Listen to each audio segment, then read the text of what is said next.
വിശ്വസിക്കുന്നില്ല എങ്കിൽ അനുഭവിക്കുവാൻ കഴിയുകയില്ല. അതുപോലെ വിശ്വസിക്കുന്നില്ല എങ്കിൽ ആരോഗ്യം പ്രാപിക്കാൻ കഴിയില്ല. ഇന്ന് മനുഷ്യൻ്റെ ജീവിതം വിശ്വാസത്തിലാണ്. ഉദാഹരണത്തിന്, നിങ്ങളുടെ വീടുകളിൽ സിലിണ്ടറുകളുണ്ട്, ഗ്യാസ് സിലിണ്ടറുകളുണ്ട്. ഒരുപക്ഷെ അത് പൊട്ടിയാൽ വളരെ അപകടകരമാണ്, വലിയ നാശമാണ്. എന്നാൽ നമുക്കൊരു വിശ്വാസമുണ്ട്. എന്താണ്? അത് പൊട്ടുകയില്ല. എന്താണ്? അത് പൊട്ടുകയില്ല. ആ വിശ്വാസം കൊണ്ട് മാത്രം ആ ഗ്യാസ് സിലിണ്ടർ നമ്മൾ ഓൺ ചെയ്യുന്നു, അതിൻ്റെ അടുപ്പ് കത്തിക്കുന്നു. എന്നാൽ എന്തെങ്കിലും പ്രശ്നമുണ്ടാവുകയാണെങ്കിൽ അപകടമുണ്ടാകും. അപകടം സംഭവിച്ചാൽ നമ്മൾ മരണപ്പെടും. അതാണ് സത്യം. എന്നാൽ വിശ്വാസമാണ്. ആ വിശ്വാസം നിനക്ക് ഉള്ളതുകൊണ്ടാണ് ആഹാരം പാകം ചെയ്യാൻ കഴിയുന്നത്. പലപ്പോഴും ഞാൻ ഉറങ്ങാൻ കിടക്കുന്ന സമയത്ത് ഫാൻ ഓൺ ചെയ്യുമ്പോൾ ഞാൻ ഇങ്ങനെ ചിന്തിക്കാറുണ്ടായിരുന്നു. എന്താണെന്നറിയാമോ? ഫാൻ നമ്മുടെ മുകളിൽ കിടന്ന് കറങ്ങുന്നു. അതും ചിലപ്പോൾ ഹൈ സ്പീഡിൽ നമ്മളിടും. അങ്ങനെ ഇടുമ്പോൾ അത് വളരെ സ്പീഡിൽ കറങ്ങാറുണ്ടല്ലോ. ഹൈ സ്പീഡിൽ പല സ്പീഡ് ലിമിറ്റുകളുണ്ടല്ലോ. ഹൈ സ്പീഡിൽ ഇടുമ്പോൾ അത് ഡ്രെന്ന് പറഞ്ഞ് കറങ്ങുമ്പോൾ എന്താണ് ചിന്തിക്കുന്നത്? ഒരുപക്ഷെ ഈ സ്പീഡിൽ ഇത് എങ്ങാനും പൊട്ടിപ്പോയാലോ? ഈ കാറ്റ് സൃഷ്ടിക്കുന്നതായ ഈ ഫാൻ ഒരുപക്ഷെ പൊട്ടി വീഴുകയാണെങ്കിൽ എന്താണ് സംഭവിക്കുന്നത്? നമ്മുടെ കാറ്റ് പോകുവാൻ ഇടയാകും. അത് ശരിയല്ലേ? എന്നാലൊരു വിശ്വാസമാണ്. എന്താണ് വിശ്വാസം? ആ ഫാൻ പൊട്ടിപ്പോകില്ല. ആ ഒരു വിശ്വാസത്തോടു കൂടിയാണ് ആ ഫാൻ നമ്മൾ ഉപയോഗിക്കുന്നത്. വിശ്വസിക്കുന്നത് കൊണ്ടാണ് നമുക്ക് വിശ്രമിക്കുവാനായിട്ട് കഴിയുന്നത്. ശ്രദ്ധിക്കുക, മനുഷ്യൻ ഉണ്ടാക്കിയ കസേരയിൽ നമുക്ക് വിശ്വാസമുണ്ട്.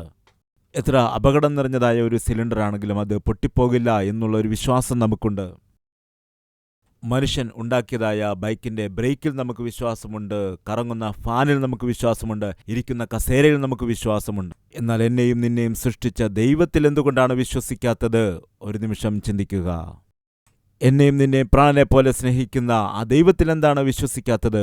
ഒരു നിമിഷം ചിന്തിക്കുക. ഇന്ന് അനേകം ആളുകളും വചനം കേൾക്കുന്നുണ്ട്, എന്നാൽ ആ വചനത്തിൽ വിശ്വസിക്കുന്നില്ല.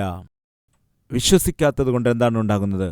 ഒരുപക്ഷെ കസേരയുണ്ട്, അവിടെ കിടക്കുകയാണ്, നിങ്ങൾ നിൽക്കുകയാണ്, നിങ്ങൾക്ക് വിശ്വാസമില്ല. എന്താണ് ആ കസേരയുടെ മേൽ? അത് ഇരുന്നാൽ ഒടിഞ്ഞു പോകുമോ? അത് നിങ്ങളുടെ ഭാരത്തിൽ ആശ്രയിച്ചിരിക്കും. എന്തിൽ ആശ്രയിച്ചിരിക്കുന്നു? നിങ്ങളുടെ ഭാരത്തിൽ ആശ്രയിച്ചിരിക്കുന്നു. ഒരു താഴും താക്കോലുമുണ്ട്, എന്നാൽ അതിനെക്കുറിച്ചൊരു വിശ്വാസമില്ലെങ്കിൽ നിങ്ങൾക്ക് സമാധാനത്തോടെ അത് പൂട്ടിയിടാൻ കഴിയുമോ? ബൈക്കുണ്ട്, ബൈക്കിന് ബ്രേക്കുണ്ട്, എന്നാൽ നിങ്ങൾക്ക് വിശ്വാസമില്ലെങ്കിൽ അത് ഓടിക്കാൻ കഴിയുമോ?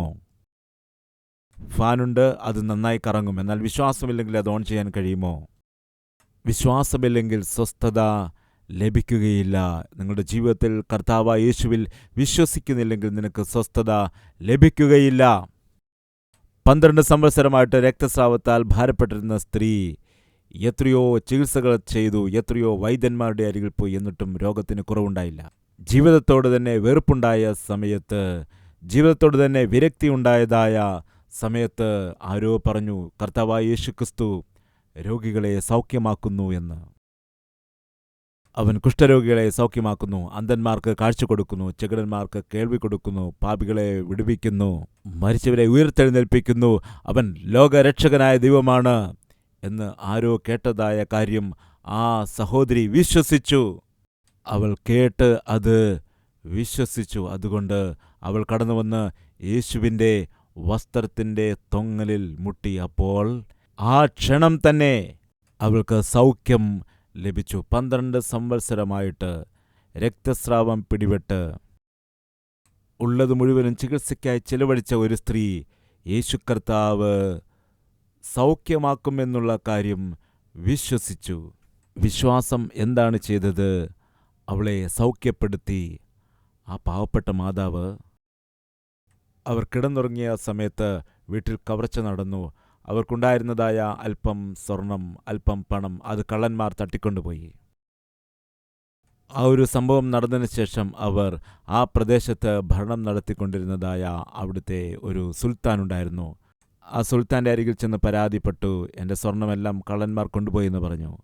എൻ്റെ പണമെല്ലാം കള്ളന്മാർ കൊണ്ടുപോയി. ഞാൻ വീട്ടിൽ സുഖമായി ഉറങ്ങുന്നതായ സമയത്ത് കള്ളന്മാർ കടന്നു വന്നിട്ട് എൻ്റെ പൊന്നും പണവുമെല്ലാം എടുത്തുകൊണ്ടുപോയി എന്ന് പറഞ്ഞു. വളരെ താഴ്മയോടെ ഇങ്ങനെ പറയുമ്പോൾ ആ സുൽത്താൻ ചോദിച്ചു, അത്രയ്ക്ക് നിങ്ങൾ അശ്രദ്ധയോടെ എന്തുകൊണ്ട് നിന്നു? വീട്ടിൽ പൊന്നും പണവുമൊക്കെ വെച്ചിട്ട് എങ്ങനെയാണ് കിടന്നുറങ്ങിയത്? നിങ്ങൾ ശ്രദ്ധിക്കേണ്ടതല്ലായിരുന്നോ? ആ പാവപ്പെട്ട മാതാവ് പറഞ്ഞു, യജമാനനെ, ഈ പ്രദേശം ഭരിച്ചുകൊണ്ടിരിക്കുന്നതായ സുൽത്താൻ ജനത്തെ സ്നേഹിക്കുന്ന സുൽത്താനാണെന്നും ഒരു കുറവും കൂടാതെ എല്ലാവരെയും കാത്തുകൊള്ളുമെന്നുള്ള ഒരു വിശ്വാസത്തോടെ നിങ്ങളിൽ വിശ്വസിച്ചാണ് ഞാൻ സുഖമായി ഉറങ്ങുവാനിടയായത്. ഒരുപക്ഷെ അങ്ങിൽ വിശ്വസിച്ചതുകൊണ്ടാണ് ഈ നഷ്ടം സംഭവിച്ചതെങ്കിൽ അതെൻ്റെ വിധിയാണ്. എന്താണ്? അങ്ങിൽ വിശ്വസിച്ചതുകൊണ്ട് എൻ്റെ പൊന്നും പണവും നഷ്ടപ്പെട്ടുവെങ്കിൽ അതെൻ്റെ വിധിയാണ്. അങ്ങനെയാണോ പറയുന്നത്? എന്നിൽ വിശ്വസിച്ചതുകൊണ്ടാണല്ലോ നിങ്ങളുടെ പൊന്നും പണവും നഷ്ടമായത്. എങ്കിൽ പറയൂ, എത്ര പൊന്നാണ് നഷ്ടപ്പെട്ടത്? അതിൻ്റെ ഇരട്ടിയായിട്ട് ഞാൻ നിങ്ങൾക്ക് തരികയാണ്. കാരണം എന്നിൽ വിശ്വസിക്കുന്നത് കൊണ്ട് നിങ്ങൾക്ക് നഷ്ടമുണ്ടാകാൻ പാടില്ല. ഒരു സുൽത്താനിലുള്ള വിശ്വാസം കൊണ്ട് അവർക്ക് സമാധാനത്തോടെ ഉറങ്ങുവാനായിട്ട് കഴിഞ്ഞു. എങ്കിൽ ഈ ലോകത്തെ സൃഷ്ടിച്ചവനായ, നിനക്ക് വേണ്ടി ജീവനെ തന്നവനായ ആ കർത്താവിൽ വിശ്വസിച്ചാൽ എത്ര സമാധാനത്തോടെ ജീവിക്കാൻ കഴിയും? ഒരു നിമിഷം ചിന്തിക്കുക. ഈ വചനം അംഗീകരിക്കുന്നു എന്ന് പറയുന്നവർ ഒരു നിമിഷം കർത്താവിനോട് പ്രാർത്ഥിക്കുക.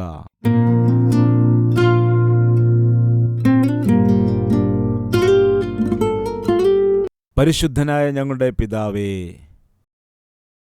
സതീഷ് കുമാർ എന്ന ഈ എളിയ വ്യക്തി 36 വർഷങ്ങൾക്ക് മുമ്പ് ആദ്യമായി സുവിശേഷം കേട്ടു, അത് വിശ്വസിച്ചു, പാപങ്ങൾ ഉപേക്ഷിച്ചു, കർത്താവെ നിന്നെ അനുഗമിച്ചു. ഇതാ 30-ൽ പരം വർഷങ്ങളായിട്ട് ലോകത്തോട് നിന്നെക്കുറിച്ചുള്ളതായ സുവിശേഷം വിളിച്ചു പറയുന്നു. ദൈവമേ, ഈ ദാസന് നൽകിയതായ കൃപ എല്ലാ വ്യക്തികൾക്കും നീ കൊടുക്കണമേ. എത്രയോ പ്രാവശ്യം ഞങ്ങൾ നിന്നെക്കുറിച്ച് കേട്ടിട്ടുണ്ട്. പലപ്പോഴും ഞങ്ങൾ വിശ്വസിച്ചിട്ടില്ല. വിശ്വസിച്ചിരുന്നുവെങ്കിൽ ഞങ്ങളുടെ ജീവിതത്തിലെ സകല പാപത്തെയും ഞങ്ങൾ അപ്പോൾ തന്നെ വിട്ടുകളയുമായിരുന്നു. പാപത്തിൻ്റെ പ്രവൃത്തികളെ ഉപേക്ഷിക്കണം. പാപം നിറഞ്ഞതായ ജീവിതം ഉപേക്ഷിക്കണം. രക്ഷിക്കപ്പെട്ട ആളുകൾ സുവിശേഷത്തെ കേൾപ്പിക്കുവാനിടയാകണം. നിന്റെ സുവിശേഷത്തെ, യേശുവിൻ്റെ സുവിശേഷത്തെ കർത്താവെ ഞങ്ങളുടെ കുടുംബത്തിലുള്ള സകല വ്യക്തികളെയും അറിയിക്കുവാനിടയാകണം. അവരെ നിന്റെ സന്നിധിയിലേക്ക് ഞങ്ങൾ നടത്തണം. അതിനുള്ള കൃപ ഞങ്ങൾക്ക് നൽകണം. യേശുക്രിസ്തുവിൻ്റെ നാമത്തിൽ അപേക്ഷിക്കുന്നു പിതാവേ. ആമേൻ.